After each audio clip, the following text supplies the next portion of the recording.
प्रभूच्या नावाला स्तुती आणि धन्यवाद असो. वचनामध्ये जाण्याच्या अगोदर आपण सर्वजण प्रार्थना करूया. Hallelujah, hallelujah, hallelujah. स्वर्गीय बापा, आम्ही तुम्हाला स्तुती आणि धन्यवाद देत आहे. राजांच्या राजा आणि प्रभूंच्या प्रभू, खरोखर प्रभू तुमची दया, तुमची प्रीती, तुमची करुणा आमच्यावर ठेवलेली आहे, त्याबद्दल धन्यवाद देत आहे. आणि बापा, तुझ्या करुणेच्या द्वारेच परमेश्वर पिते आज आम्ही ह्या तुझ्या पवित्र मंदिरामध्ये आहे.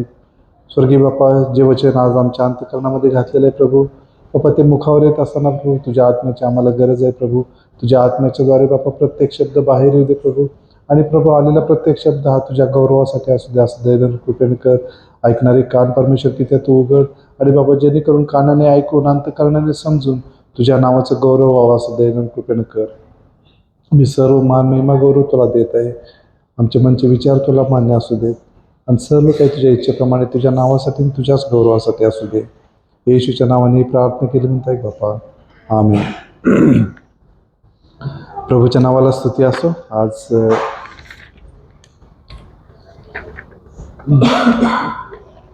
महिन्याच्या ह्या पहिल्या शुक्रवारी आपण सर्वजण एकत्र आहोत.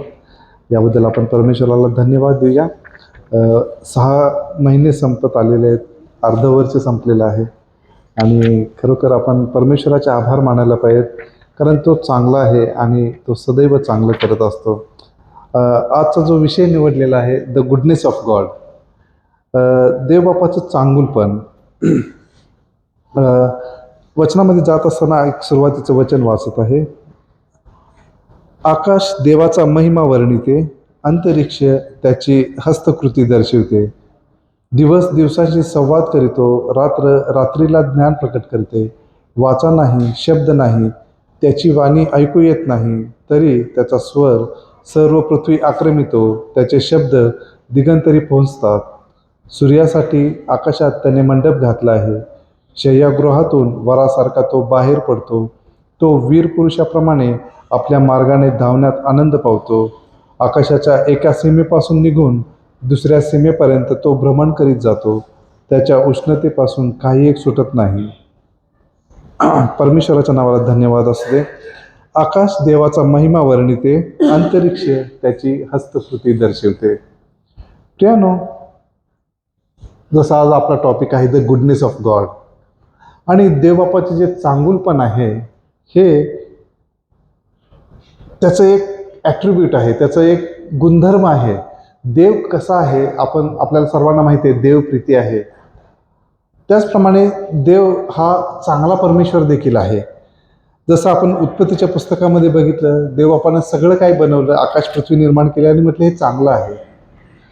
तर त्याचा एक गुणधर्म त्याच्यामध्ये त्यानं सृष्टीमध्ये घातलेला आहे. आणि ज्या ज्या सगळ्या गोष्टी तो घडवत गेलेला आहे, तो म्हणत आहे हे काय आहे, हे चांगलं आहे. परंतु ज्यावेळेस त्यानं मनुष्याला बनवलं, आदाम हवेला बनवलं, त्यावेळेस ते म्हटलं हे अतिशय चांगलं आहे. म्हणजे कारण त्यानं आपल्याला त्याच्या प्रतिमेसारखं बनवलेलं आहे, त्याच्या इमेजप्रमाणे बनवलेलं आहे आणि त्याच्या प्रतिमेसारखं बनवलेलं आहे. त्याच्यासारखं बोलणारं चालणारं बनवलेलं आहे, त्याच्यासारखं दिसणारं असं बनवलेलं आहे. आणि म्हणून परमेश्वराने हे जे चांगुलपण, त्याचा जो गुणधर्म आहे तो त्याने त्या मनुष्यामध्ये दिलेला आहे. जसं आपण आता स्तोत्र वाचलं, स्तोत्र 19 आकाश आणि पृथ्वी काय करत आहे, देवाचा महिमा गात आहे. रात्र रात्रीला ज्ञान सांगत आहे. आणि संपूर्णपणे जर आपण सृष्टीमध्ये पाहिलं तर अतिशय सुंदर अशी सृष्टी परमेश्वराने बनवलेली आहेत. आपण या डेझर्टमध्ये आहोत, परंतु जर आपण हिरवळच्या देशामध्ये गेलो, आपल्याला युरोप खूप चांगलं वाटतं. परंतु ज्यावेळेस आपल्या देशामध्ये देखील जातो, जसे आपण हिरवळ पाहतो, आपल्याला खूप आल्हाद वाटतो. आणि हे परमेश्वरानं ज्या त्या जिओग्राफिकप्रमाणे सर्व काही गोष्टी अद्भुत आणि चांगल्या बनवलेल्या आहेत. सगळ्या ज्या गोष्टी आहेत त्या चांगल्या अशा आहेत आणि ह्या परमेश्वराच्या आलेल्या आहेत. हे का चांगले झालेले आहेत, तर परमेश्वर चांगला आहे, त्यानं त्या बनवलेल्या आहेत म्हणून त्या चांगल्या आहेत.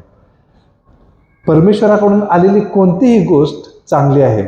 आणि ही चांगुलपण जे आहे परमेश्वरानं, ते फक्त त्यानं सृष्टीमध्ये घातलेलं नाही आहे, तर ते आपल्यामध्ये देखील घातलेलं आहे.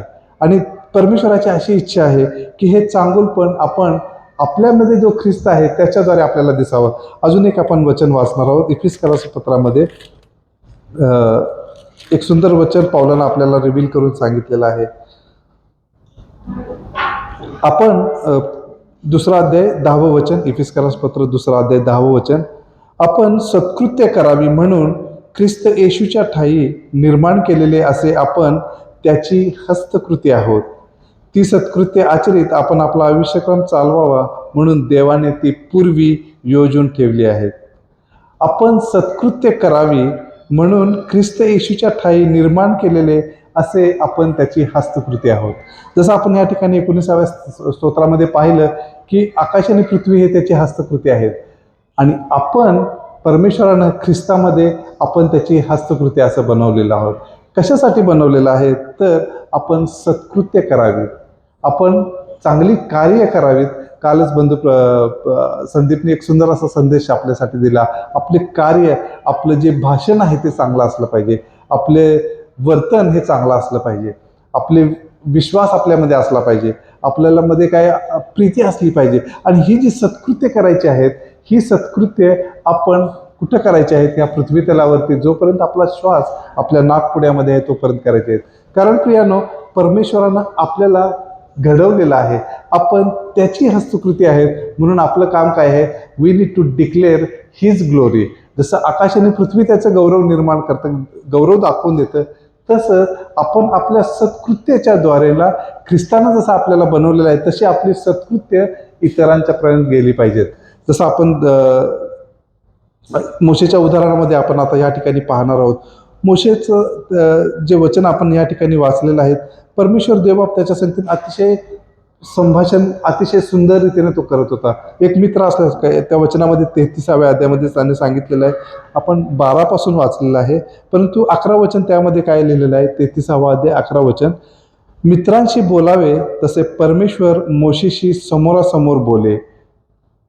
म्हणजे जसा मित्रांसंगती बोलायचं तसा परमेश्वर मोशे बरोबर बोलत होता.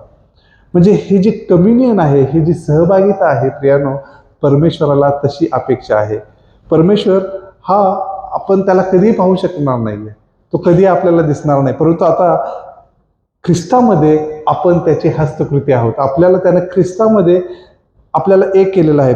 अनेक वचन त्या ठिकाणी सांगतो, त्यामध्ये असं लिहिलेलं आहे, परमेश्वर 33वा अध्याय 14 वचनामध्ये म्हणत आहे, परमेश्वर म्हणाला, मी स्वतः येईन आणि तुला विसावा देईन. परमेश्वर काय म्हणत आहे? मी स्वतः येईन आणि तुला विसावा देईन. हे मोशेला तो सांगत आहे कितीतरी हजारो वर्षापूर्वी. आणि हेच वचन आपल्याला नवीन करारामध्ये कुठं मिळतं? काय येशू ख्रिस्त काय म्हणत आहे? अहो कष्टी आणि भाराक्रांत हो, तुम्ही सर्व माझकडे या, म्हणजे मी तुम्हाला विसावा देईन. म्हणजे हा विसावा कोण सांगत आहे? परमेश्वर सांगत आहे. काय म्हणत आहे? मी स्वतः येईन आणि तुम्हाला विसावा देईन. आणि ह्या ठिकाणी येशू ख्रिस्त काय सांगत आहे? जे कष्टी आहेत, जे भाराक्रांत जन आहेत, तुम्ही सर्व माझकडे या, म्हणजे मी तुम्हाला विसावा देईन. म्हणजे कोण? परमेश्वर स्वतः तो त्या ठिकाणी आलेला आहे. आणि तो कुणाला बोलवत आहे प्रियानो? तर तो संपूर्ण सृष्टीला, जे कष्टी आहेत, जे भाराक्रांत जन आहेत, ते सगळ्यांना तो बोलवत आहे. का तसे झालेले आहेत? ते एकच आहे, कारण ते देवापासून दूर गेलेले आहेत आणि म्हणून ते कष्टी आहेत, ते भाराक्रांत झालेले आहेत. म्हणून परमेश्वर म्हणत आहेत, तुम्हाला आता माझ्याकडे यायचं आहे आणि मी तुम्हाला विसावे देणार आहे. आणि ही गोष्ट त्यानं मोशेच्या द्वारे हजारो वर्षापूर्वी त्या ठिकाणी सांगून ठेवलेली आहे की मी त्या ठिकाणी येणार, मी स्वतः येणार आणि मी तुम्हाला विसावे देणार. हे फक्त इस्रायल लोकांसाठी नाहीये, हे फक्त मोशेसाठी नाहीये, हे फक्त इस्रायल देशासाठी जे 12 वंश होते त्याच्यासाठी नाहीये, तर हे संपूर्ण सृष्टीसाठी आहे. कारण संपूर्ण सृष्टी ही भाराक्रांत झालेली आहे, संपूर्ण सृष्टी ही कष्टामध्ये आहे, संपूर्ण सृष्टी ही त्रासामध्ये आहे. आणि त्या सर्वांना तो काय करत आहे? आता बोलवत आहे आणि म्हणत आहे, तुम्ही माझ्यावर विश्वास ठेवा म्हणजे मी तुम्हाला विसावा देईन. पहिल्यांदा तुम्ही माझ्याकडे या म्हणजे मी तुम्हाला विसावा देईन. विश्वास कधी जातो आपण प्रियानो? ज्यावेळेस आपला त्याच्याकडे विश्वास असतो त्याच वेळेस आपली पावलं परमेश्वराकडे जातील. जोपर्यंत आपला विश्वासच नाही, वी कॅनॉट टर्न टू हिम. आपण परमेश्वराकडे कधी जाऊ शकणार नाही. आज आपले सगळ्यांचे पाय मंदिराकडे का वळलेले आहेत? एकच एक गोष्ट, कारण आपला त्याच्यावरती विश्वास आहे. आणि त्या विश्वासाचं प्रतिरूप काय आहे? आपलं जे चालणं आहे, आपली जी सत्कृत्य आहेत ही या ठिकाणी दाखवून येतात. म्हणजे काय? आपला विश्वास हा कृतीच्या द्वारे असला पाहिजे. परमेश्वरावर आपण विश्वास ठेवतो ही आपली कृती दाखवली पाहिजे. म्हणजे काय, हेच सत्कृत्य झालेलं आहे. हे सत्कृत्य म्हणजे काय, आपला परमेश्वर माझ्यावर प्रेम करत आहे, परमेश्वर माझा चांगला आहे, त्याचं चांगून पण माझ्यामध्ये आलेलं आहे आणि हे त्याच्यावरती माझा पूर्ण विश्वास आहे आणि तो विश्वास मी माझ्या कृतीच्याद्वारे मी दाखवत आहे, माझ्या बोलण्याच्याद्वारे मी दाखवत आहे आणि हेच परमेश्वराला अपेक्षा आहे. आपण 33व्या अध्यायामध्ये 12व्या वचनापासून पुन्हा एकदा जाऊया. मोशे परमेश्वराला म्हणाला, पहा, तू मला म्हणतोस की या लोकांना घेऊन जा, पण तू माझ्याबरोबर कोणाला पाठवणार हे मला अजून कळले नाही. तरी तू म्हटले आहेस की मी तुला व्यक्तिशः नावाने ओळखतो आणि तुझ्यावर माझी कृपादृष्टी आहे. या ठिकाणी परमेश्वर आणि मोशेचं संभाषण चाललेलं आहे आणि मोशे या ठिकाणी परमेश्वराला रिक्वेस्ट करत आहे की तू मला निवडलेला आहेस, या संपूर्ण इस्रायल देशाला निवडलेला आहेस आणि तू मला सांगितलेलं आहेस, मला तू ताकीद दिलेली आहेस की त्यांना तू घेऊन, तू जो निवडलेला देश आहे त्याच्यामध्ये त्यांना घेऊन जायचं आहे. परंतु तू जर येत नसेल, मी त्यांना कसं घेऊन जाणार? आणि तो परमेश्वराला रिक्वेस्ट आहे, मला माहीत नाही तू कुणाला पाठवणार आहेस, माझ्याबरोबर तू कुणाला पाठवणार आहेस हे मला अजून माहिती नाही, असं तो मोशे परमेश्वराला सांगत आहे. आणि परमेश्वर काय म्हणत आहे, मी तुला व्यक्तिशः तुझ्या नावाने तुला ओळखत आहे. परमेश्वरासंगतीचे जे संभाषण आहे, मोशेला तो म्हणत आहे, मी तुला तुझ्या नावानं ओळखलेलं आहे, मी तुला याच्यासाठीच निवडलेलं आहे, मी तुला ओळखतो आणि माझी कृपादृष्टी तुझ्यावर झालेली आहे. कशासाठी कृपादृष्टी झालेली आहे, तर माझी जे लोक आहेत त्यांना काय करायचं आहे, आता घेऊन जो मी निवडलेला देश आहे त्याच्यामध्ये त्यांना तू घेऊन जायचं आहे. आणि मग काय म्हणत आहे तो, आता माझ्यावर तुझी कृपादृष्टी असल्यास तुझे मार्ग मला दाखव ना, म्हणजे मला तुझी ओळख घडेल आणि यामुळे तुझी कृपादृष्टी माझ्यावर होईल. पहा, हे राष्ट्र तुझी प्रजा आहे. या ठिकाणी मोशे सुंदर अशी गोष्ट त्या ठिकाणी सांगत आहे. 13 वचन मी वाचत आहे.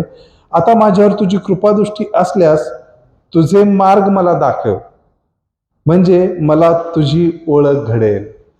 प्रियानो, परमेश्वर हा चांगला परमेश्वर आहे. परमेश्वर आपल्यावर जर कृपा करावी अशी जर इच्छा असेल तर का इच्छा, त्याने का करायची इच्छा, या ठिकाणी परमेश्वराचं जे आपली इच्छा आहे ही का करायची, परमेश्वरानं आपल्यावर कृपा का करायची आहे याचं उदाहरण तो दाखवत आहे. तो म्हणत आहे, तुझी कृपादृष्टी असल्यास तुझा मार्ग मला दाखव, म्हणजे मला तुझी ओळख घडेल. म्हणजे परमेश्वराची ज्यावेळेस कृपा होते त्यावेळेस आपल्याला परमेश्वराचा मार्ग कळतो आणि ज्यावेळेस परमेश्वराचा मार्ग कळतो त्यावेळेस आपल्याला त्याची ओळख होते. येशू ख्रिस्त काय म्हणत आहे, मीच मार्ग आहे, मीच सत्य आहे, मीच जीवन आहे. म्हणजे आपल्याला जर परमेश्वराकडे जर कृपा हवी आहे, परमेश्वर म्हणतो जर कृपा असेल तर तुझा मार्ग मला दाखव, त्या मार्गामध्ये मी पाहिल्यानंतर मग मला तुझी ओळख होणार आहे, मग मी त्या ख्रिस्ताला ओळखणार. जोपर्यंत आपण त्या मार्गामध्ये चालत नाहीये तोपर्यंत आपण त्या ख्रिस्ताला कधी ओळखणार नाही, असं परमेश्वर सांगत आहे. आणि तो मार्ग कोण आहे, तर दुसरा तिसरा कोणी नसून येशू ख्रिस्त स्वतः मार्ग आहे. आणि या ठिकाणी ते सांगत आहे मोशेला, परमेश्वर हे सांगत आहे. परमेश्वर म्हणजे कोण आहे, तो ख्रिस्त पवित्र आत्म्याच्या द्वारे त्या ठिकाणी आहे. तो स्वतः त्याला दिसत नाहीये, परंतु तो त्या ठिकाणी त्याच्यासंगती संभाषण करत आहे. आणि हे जे संभाषण होत असताना तो पुढे काय म्हणत आहे, परमेश्वर म्हणाला, मी स्वतः येईन आणि तुम्हाला विसावं देईन. 15 वचन वाचत आहे. तो त्याला म्हणाला, तू स्वतः येत नसलास तर आम्हाला इथून पुढे नेऊ नको. तुझी कृपादृष्टी माझ्यावर व तुझ्या प्रजेवर झाली आहे हे कशावरून समजावे. तो आमच्याबरोबर असल्याने मी व तुझे प्रजाजन पृथ्वीवरील इतर सर्व लोकांपेक्षा वेगळे झाले आहोत, यावरूनच ते समजावेचे ना. या ठिकाणी सुंदर असं कॉन्व्हर्सेशन परमेश्वरासंगती तो करत आहे. तो म्हणत आहे, तू जर माझ्याबरोबर येत नाहीयेस तर माझ्यामध्ये आणि तुझ्या जे निवडलेल्या प्रजाजनामध्ये आणि या जगातल्या लोकांच्या मध्ये जो वेगळापणा आहे तो कसा दिसणार. तुझी जर माझ्यावर कृपा नाहीये, तर तुझी सानिध्यता जर माझ्याबरोबर नाहीये, तर मी ह्या लोकांच्या मधून जे जगातले लोक आहेत त्यांच्याबरोबरचा वेगळा असणार असा कसं होणार. पण ज्यावेळेस तुझी कृपादृष्टी होईल, ज्यावेळेस मला तुझी ओळख होईल, ज्यावेळेस तू माझ्यावर प्रेम करशील, त्यावेळेस या लोकांना समजून देईल की आम्ही वेगळे आहोत, त्यांच्यापासून आम्ही वेगळे आहोत. हे कशाला समजेल, त्यांना समजेल आणि मग ते परमेश्वराकडे येतील. आणि हेच परमेश्वराची योजना आहे की आपल्याला त्यानं का कृपादृष्टी करायची आहे, का वेगळं करायचं आहे, की त्याच्या कृपादृष्टीच्या द्वारे आपल्यावर त्याची कृपा झाल्यानंतर आपण त्याचा मार्ग ओळखावा, त्याच्यावरती विश्वास ठेवावा, त्याला ग्रहण करावं आणि ते ग्रहण झाल्यानंतर त्याच्यामध्ये आणि जगामध्ये आपलं सेपरेशन करावं. आणि ही परमेश्वराची योजना त्यावेळेसपासून आहे. 17 वचनामध्ये आपण जाऊया. परमेश्वर मोशेला म्हणाला, हे जे तू सांगितले आहेस ते मी करीन, कारण माझी कृपादृष्टी तुझ्यावर झाली आहे. मी तुला व्यक्तिशः तुझ्या नावाने ओळखीत आहे. तो म्हणाला, कृपा करून मला तुझे तेज दाखव. परमेश्वरासंगती संभाषण करत असताना ज्यावेळेस परमेश्वराबरोबर हे संभाषण चालू आहे, मोशेला म्हणायचं आहे की प्रभू मला तुझं तेज, तुझं गौरव मला पाहायचं आहे, मला तुझं गौरव त्या ठिकाणी पाहायचं आहे. प्रियानो, ज्यावेळेस आपल्याला परमेश्वराची ओळख होते, जसं आपण पाहिलं की मोशे हा परमेश्वराबरोबर मित्र असल्यासारखा बोलत होता आणि परमेश्वराची तो फक्त आवाज ऐकायचा, परमेश्वराचा गौरव त्याच्याबरोबर होतं, परंतु त्याला समजत नव्हतं की काय आहे. आणि तो म्हणाला, मला तुझं तेज दाखव, मला तुला पाहायचं आहे, मला तुझं गौरव दाखव, अशी तो रिक्वेस्ट करत आहे. परमेश्वर काय म्हणत आहे? तो म्हणाला, मी आपले सर्व चांगुलपण तुझ्या पुढे चालवीन. तुझ्यासमोर परमेश्वर या नावाने मी घोषणा करेन. ज्याच्यावर कृपा करावीशी वाटेल त्याच्यावर मी कृपा करेन आणि ज्याच्यावर दया करावीशी वाटेल त्याच्यावर मी दया करेन. प्रियानो, मोशेची काय रिक्वेस्ट आहे? मला तुझं गौरव दाखव, मला तुझं गौरव दाखव, मला तुझं तेज दाखव. आणि परमेश्वर त्याला काय सांगत आहे? मी माझं चांगुलपण तुझ्यापुढून घालवणार आहे. आणि ज्यावेळेस ते जात असेल त्यावेळेस मी परमेश्वर परमेश्वर हे माझं नाव मी त्या ठिकाणी घेणार आहे. म्हणजे काय प्रियानो, परमेश्वराचं जे गुण आहे, चांगुलपण आहे, तो परमेश्वर म्हणजे काय तर संपूर्णपणे त्या ठिकाणी चांगुलपण आहे. जे चांगला, जो सुंदर असा परमेश्वर आहे, जे चांगुलपण आहे परमेश्वर, तो म्हणत आहे मी तुझ्यापुढून घालवणार आहे. आणि त्यावेळेस मी परमेश्वर परमेश्वर हे नाव घेणार आहे. म्हणजे देवबाप किती चांगला आहे याचं उदाहरण त्या ठिकाणी दाखवलेलं आहे. परमेश्वर म्हणजे काय आहे? फक्त चांगुलपण. जो चांगला आहे तो परमेश्वर आहे. अतिशय चांगला कोण असेल तर फक्त आणि फक्त परमेश्वर आहे.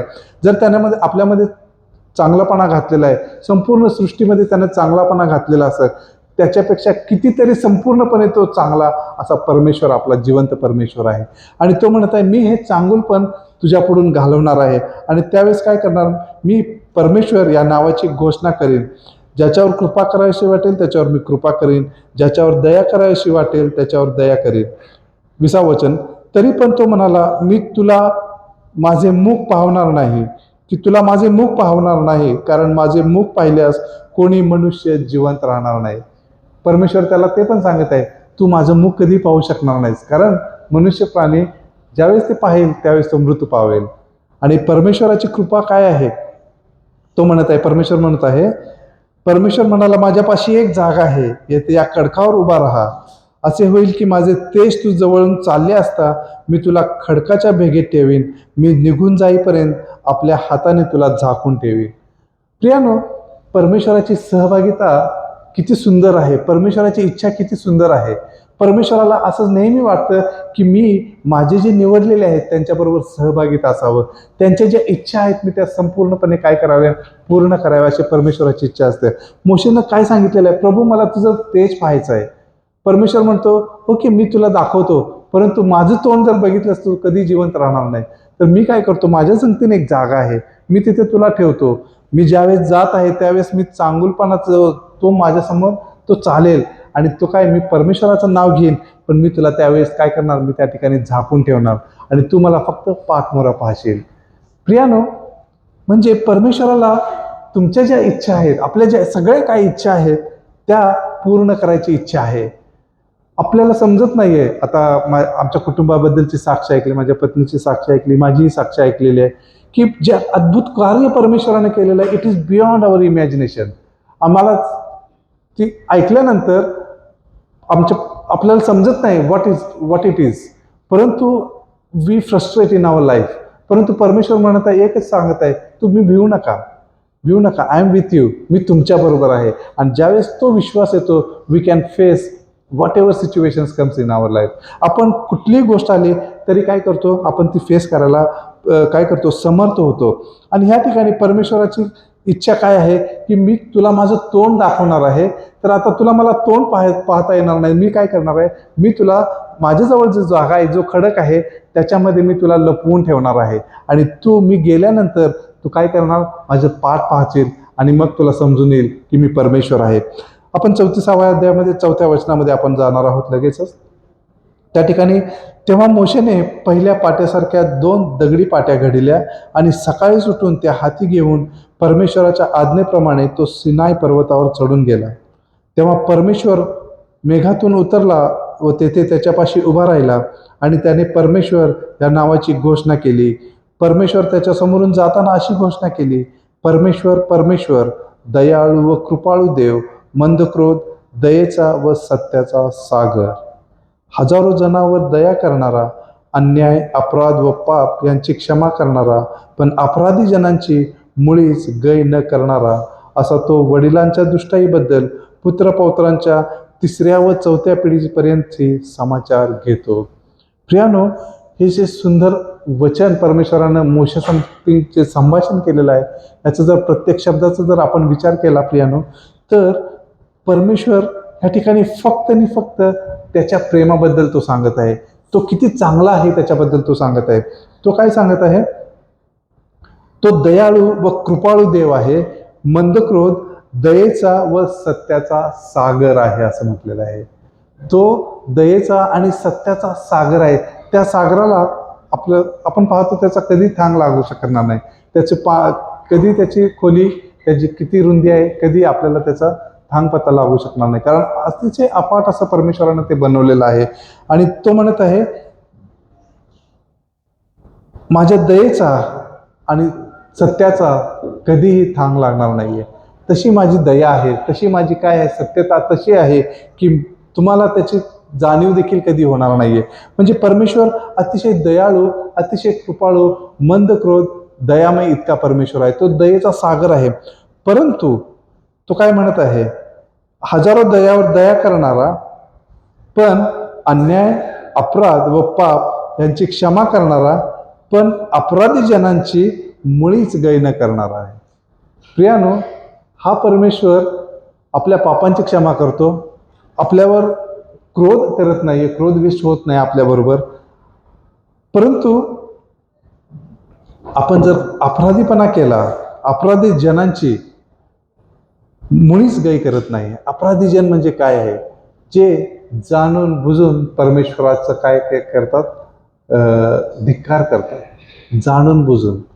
आता एक मी अभ्यास जेनेसिसच्या पुस्तकाबद्दलचा अभ्यास करत आहे, वाचत आहे, ऐकत आहे स्टडीज. तर एक हिब्रू स्कॉलर आहे, तो सांगत आहे इश्माईलच्या नावाचा अर्थ. इश्माईल हिब्रू भाषेतला जो शब्द आहे तो म्हणजे न ऐकणारा. न ऐकणारा, परमेश्वराचं जे प्रिस्ट आहेत त्याचं न ऐकणारा, किंवा न ऐकणारा जो शब्द आहे म्हणजे इश्माईल, म्हणजे परमेश्वराचं न ऐकणारा. त्याला काय नाव दिलेलं आहे इश्माईलला? मी तुझी हाक ऐकणारा परमेश्वर आहे. त्याला प्रॉमिस दिलेला आहे. परंतु हा कसा झालेला आहे? परमेश्वराचं हाक न ऐकणारा, रिबेलियन असं झालेलं आहे. परमेश्वर आपल्याला, जर आपण त्याचा आवाज ऐकत नाही, वी बिकेम लाईक इश्माईल. आणि ज्यावेळेस आपण तसं होतो, ही विल नेव्हर स्पेअर अस. तो आपल्याला कधीही सोडत नाही. म्हणजे ह्या ठिकाणी परमेश्वर काय सांगत आहे? तुम्ही जर माझा आवाज ऐकलेला आहे आणि if you decided deliberately to disobey my voice, मी तुला कधी सोडणार नाही. आणि मग त्या ठिकाणी परमेश्वराच्या क्रोधाची जाणीव आपल्याला त्यावेळेस आपल्याला जमतं की परमेश्वराच्या क्रोधापुढे आपण कधीही टिकाव लागू शकणार नाही. परमेश्वराची कृपा जर इतकी आहे, त्या कृपेच्या द्वारे तो आपलं मुख जर दाखवायला लागला, त्या ठिकाणी जरी मृत्यू असेल, तर परमेश्वराला आपण नाकारल्यानंतर आपला कशा रीतीचा आपण, यू कॅनॉट इमॅजिन, ज्या परमेश्वरानं आकाशाने पृथ्वी घडवलेली आहे, we cannot imagine we disobey that voice. त्यानं ज्या चांगल्या गोष्टीसाठी आपल्याला घडवलेलं आहे, ज्या चांगल्या कार्यासाठी त्यानं बोलवलेलं आहे, त्याचा आवाज जर आपण डिसोबे केला तर व्हॉट इज आवर कंडिशन? आपण कुठल्या कंडिशनमध्ये आहे त्याची आपण काय केली पाहिजे? ओळख करून घेतली पाहिजे, त्याची आपण जाणीव करून घेतली पाहिजे. मी माझ्या परमेश्वराचा आवाज कसा, काय म्हणतात त्याला, कसा नाकारू, मी त्याची आज्ञा कशी मोडू, म्हणजे याची जाणीव सदैव आपल्या जीवनामध्ये असली पाहिजे. परमेश्वर काय सांगत आहे? हजारो जणांवर दया करणारा, अन्याय, अपराध व पाप यांची क्षमा करणारा, पण अपराधी जनांची मुळीच गय न करणारा, असा तो वडिलांच्या दुष्टाईबद्दल पुत्र पौत्रांच्या 3ऱ्या व 4थ्या पिढीपर्यंत ही समाचार घेतो. प्रियानो, या ठिकाणी परमेश्वरानं अतिशय स्ट्रिक्ट वॉर्निंग देऊन ठेवलेली आहे. If you disobey his voice, तो फक्त तुला शासन नाही करणार, तुझ्या 3ऱ्या आणि 4थ्या पिढीपर्यंत मी तुला शासन करणार आहे. इट इज आवर रिस्पॉन्सिबिलिटी की परमेश्वराचा आवाज, परमेश्वराची आज्ञा मानणं हे अतिशय गरजेचं आहे. जर नाही आहे, आपली मुलं 3ऱ्या आणि 4थ्या पिढीपर्यंत they will suffer the consequences, the decisions we have taken. आपण जे डिसिजन्स घेतलेले आहेत त्याची कॉन्सिक्वेन्सेस आपणच नाही आहे, आपण तर भोगणार, परंतु आपल्याबरोबर 3ऱ्या आणि 4थ्या पिढीपर्यंत परमेश्वराचा क्रोध त्या ठिकाणी राहणार आहे, असं परमेश्वराचं अभिवचन आहे. कारण परमेश्वरानं जे काय बोललेलं आहे दॅट नोबडी, तो काय सार्वकालिक असा आहे. परमेश्वर आपला सार्वकालिक परमेश्वर आहे. Whatever he says it is there. कधी तो व्यवहार नाही, मी इकडचा तिकडचा कधीही नाही. तो पहिल्यापासून अनादिकालापर्यंत तोच सदैव देव आहे. आणि प्रियानो, असा जो देव आपला परमेश्वर असताना आपण आपलं अंतःकरण हे परमेश्वराला देणं खूप गरजेचं आहे. आणि जर आपण त्याला दिलेलं असेल तर त्याच्यामध्ये चालणं, जर आपण इफिसकाराच्या पत्रामध्ये ज्यावेळेस वाचलं, आपलं कृपेनं आपलं तारण झालेलं आहे. आपलं जर तारण झालं असं म्हणत असेल तर आपल्याला काय झालेलं आहे, त्याची कृपा झालेली आहे. आपण त्याची हस्तकृती बनलेलो आहोत. कशासाठी बनलेलो आहोत तर आपली चांगली कार्य जो परमेश्वर आपल्यामध्ये करत आहे ती आपण जगामधल्या लोकांसाठी ती करायची आहेत. आणि त्या करत असताना प्रियानो, ते करत असताना आपण कुणाला दाखवत आहोत, आपला ख्रिस्त त्यांना दाखवत आहोत. आपला प्रकाश त्यांना त्या अंधकारमय जगामध्ये आपण घेऊन जात आहोत. आणि परमेश्वराची हीच इच्छा आहे. काय इच्छा आहे की तुम्ही माझी कृपा ओळखावी, त्या कृपेचा तुम्ही स्वीकार करावा. म्हणजे काय, तुम्हाला माझा मार्ग समजेल. तुम्हाला माझा मार्ग समजल्यानंतर परमेश्वराची ओळख तुम्हाला होईल. आणि मग काय होणार, you will be in communion with him. तुम्ही त्याच्याबरोबर सहभागिता राहाल. आणि ज्यावेळेस तुम्ही त्याच्या सहभागितात राहाल, तुम्ही प्रकाश मानवला. आणि ज्यावेळेस या निर्गमचा एन्काउंटर झाला, मोशे ज्यावेळेस पर्वतावरून आला, परमेश्वराचं तेज त्याच्या मुखावरती चमकत होतं. त्याने काय केलेलं होतं, वेल टाकलेला होता. कारण का, परमेश्वराचं तेज त्याच्यावरती लोकांच्यापर्यंत जात होतं. प्रियानो, परमेश्वराची इच्छा अशीच आहे. ज्यावेळेस आपण त्याच्या सानिध्यामध्ये येतो, when we stay in closeness in his presence, त्याच्या सानिध्यामध्ये ज्यावेळेस आपण होतो त्यावेळेस आपल्या मुखावरती काय होतं, परमेश्वराचं तेज चमकत असतं. आणि ते आपल्याला दिसत नाहीये, परंतु इतर लोकांना त्याची जाणीव होते. When we work in our, आपल्या विधर्मी लोकांच्या मध्ये ज्यावेळेस आपण काम करतो, आपलं जे कार्यशैली आहे, आपलं जे बोलणं आहे, आपलं जे वागणं आहे, आपले जे विचार आहेत, ते सगळे आपल्या कृतीच्या द्वारे ज्यावेळेस बाहेर येतात त्यावेळेस त्यांना समजतं की there is something difference in him. आणि हे डिफरन्स असलाच पाहिजे. आणि हा जर आपल्यामध्ये नसेल, आपण जर त्यांच्यासारखंच असेल तर they will not know that you are following Christ. त्यांना माहीत नाही तुम्ही ख्रिस्ताला फॉलो करतात, कारण त्यांच्यासारखंच तुम्ही करत आहात. आणि तो जो डिफरन्स आहे, परमेश्वराची अशी अपेक्षा आहे. मोशेला तसंच तो सांगत आहे की तुझ्यामध्ये आणि माझ्यामध्ये फरक कसा समजेल, कारण तू जर माझ्यामध्ये आहेस तर मी वेगळा वागणारच. कारण का, तू माझ्यामध्ये आहेस, तुझा प्रकाश माझ्यामध्ये आहे, मी प्रकाशामध्ये चालतो. अंधकारातल्या लोकांसारखं मी चालत नाही. कारण का, मला तुझा अनादर करणं, मला तुझी आज्ञा मोडणं कधीही शक्य होणार नाही. कारण का, तू अतिशय चांगला परमेश्वर आहेस, तू अतिशय सुंदर असा परमेश्वर आहे. तुझं सगळं चांगुलपण तू मला देव केलेलं आहे. तुझी जी कृपा आहे तू मला देव केलेलं आहे. तो दयेचा सागर आहे, कृपेचा सागर तो आहे, सत्याचा सागर तो आहे. आणि त्यानं आपल्याला ती कृपादृष्टी त्यानं देव केलेली आहे. त्यानं आपल्याला तारणाचा मार्ग देव केलेला आहे. प्रियानो, या कठीण काळामध्ये आपण असताना आपलं अंतःकरण कुठं आहे याचा विचार केला पाहिजे. परमेश्वरानं आपल्याला सुखसंपन्न देशामध्ये घेऊन आलेलं आहे. आपलं जीवन परमेश्वराला समर्पण केलेलं आहे का? आताच मी म्हटलं, आपलं 2024 अर्ध वर्ष आता संपलेलं आहे ऑलरेडी. आणि आता आपण शेवटच्या काळामध्ये चाललेलो आहोत. आपलं अंतःकरण परमेश्वराला समर्पण केलेलं आहे का? आपली इच्छा आहे का, प्रभू मला तुझी ओळख व्हायची आहे, तुझी कृपादृष्टी माझ्यावर कर. ती कृपादृष्टी आहेच आहे प्रियानो, परंतु त्याची ओळख आपल्याला झालेली आहे का? परमेश्वराची ओळख आपल्याला झालेली आहे का, हे पाहणं खूप गरजेचं आहे. इट इज कशी होतं प्रियानो, it has to be our actions, it has to be our talk. आपलं बोलणं, आपलं वागणं, आपलं सगळ्या कृती ह्या बाह्यदर्शनी इतर लोकांसंगती नाहीत, त्या वेगळ्या असल्याच पाहिजेत. आणि त्या कधी वेगळ्या होतात? वेन ख्राइस्ट इज इन अस. ख्रिस्त ज्यावेळेस आपल्यामध्ये आहे, ज्यावेळेस त्या कृपेचा स्वीकार आपण केलेला आहे, त्या ख्रिस्ताची हस्तकृती ज्यावेळेस आपण बनलेलो आहोत, ज्यावेळेस आपण म्हणतो आपलं तारण झालेलं आहे, ज्यावेळेस मी म्हणतो मी ख्रिस्ती आहे, मी काय आहे ख्रिस्ती म्हणून ज्यावेळेस आपण मिरवतो, त्यावेळेस ख्रिस्त फक्त आता माझ्या डोक्यामध्ये नाहीये, माझ्या बायबलमध्ये मी चर्चला जातो म्हणून ख्रिस्ती नाहीये, तर ख्रिस्त तो आता माझ्यामध्ये वस्ती करत आहे. आणि त्या ख्रिस्ताची जर आज्ञा आपण जर मानत नसेल तर प्रियानो, वी डेलिबरेटली डिसओबे हिम, आणि त्याचं पनिशमेंट आपल्याला मिळू शकतं. नॉट ओन्ली अस, बट आपल्या 3ऱ्या आणि 4थ्या पिढीपर्यंत. परमेश्वराची अशी इच्छा आहे की प्रियानो, आपलं अंतकरण जसं आहे तसं आपण परमेश्वराला समर्पण करायचं आहे. आपण ह्या शेवटच्या क्षणामध्ये असताना प्रियानो, परमेश्वराला कशाची गरज आहे? भग्न आणि अनुतप्त हृदय परमेश्वराला हवं आहे. आपलं अंतकरण हे परमेश्वराला समर्पण करायची गरज आहे.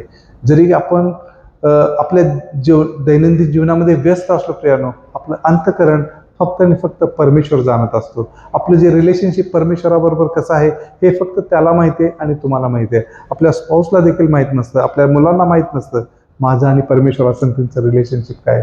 फक्त आणि फक्त तुमच्या अंतकरणाला माहिती आहे आणि ज्यानं तुम्हाला बनवलेलं आहे त्याला माहिती आहे. आणि that relation has to be maintain. आणि हे इतरांना दाखवायसाठी नाही आहे, ते इतरांसाठी नाही आहे, हे फक्त आणि फक्त तुमच्यासाठी आहे.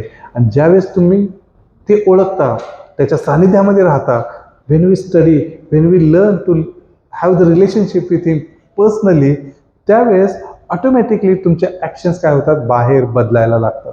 जोपर्यंत त्या बदलत नाहीत तोपर्यंत समजून घ्यायचं की we are not still connected with him. आपण तोपर्यंत सिंक्रोनाइज झालेलो नाहीये, त्या गोष्टीमध्ये आपण पूर्णपणे काय झालेलो, पूर्ण सिंक झालेलो नाही. तर आपली काय गरज आहे प्रियानो? आपण त्याच्या वचनामध्ये रममान होण्याची गरज आहे. त्याच्या वचनामध्ये आपण एक होण्याची गरज आहे. त्यानं जे बीज आपल्यामध्ये पेरलेलं आहे, ते बीज त्या ठिकाणी आपलं मेलं पाहिजे. आणि त्याचा जो काय आहे, त्याचं जे झाड आहे, त्याचा जो कोंब आहे, तो जो ख्रिस्त आहे, तो काय केला पाहिजे? आपल्यामधून उगवला पाहिजे. आणि परमेश्वर जे बीज आज आपल्या अंतकरणामध्ये पेरलेलं आहे, परमेश्वर करू ते तुमच्या अंतकरणामध्ये उगवू दे, वाढू दे, आणि त्याच्याद्वारे परमेश्वराचं गौरव होऊ दे. देवबाप करू हे करण्यासाठी आपल्या सर्वांना शक्तीने सामर्थ्य देऊ दे. God bless you.